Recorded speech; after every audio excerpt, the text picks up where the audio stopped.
utukufu waliokuwa nao. Kama wao walipata utukufu kwa kujikurubisha na ibada za Allah subhanahu wa ta'ala, kwa kuachana na makatazo aliyokataza Allah subhanahu wa ta'ala, kwa kuyaheshimu matukufu aliyotukuza Allah subhanahu wa ta'ala, kama haya ndio yaliwafanya wakawa watukufu, wakafikia mahala pa kulitaka jambo linakuwa, wakafikia mahala wakilikataa jambo haliwi. Kullu man darba ala darbin wasala, kila mwenye kupita katika njia zao na yeye atafikia katika utukufu waliokuwa nao.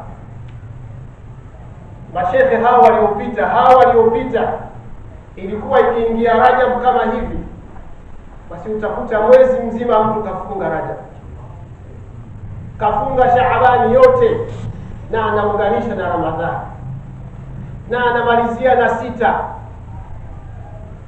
Hao tunawataja kwamba walipata utukufu, walifanya hivyo.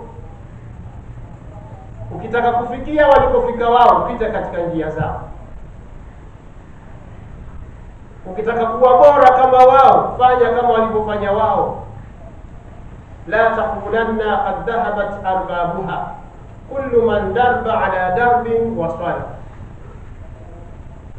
As-Sayyid Sultanul Ulama Izzuddin, yeye akasema katika kitabu chake, anasema man naha an siyami rajaba fa innahu jahilu, mtu yoyote mwenye kuwakataza watu kufunga katika mwezi wa Rajab, hakika huyo mtu ni mpumbavu sana.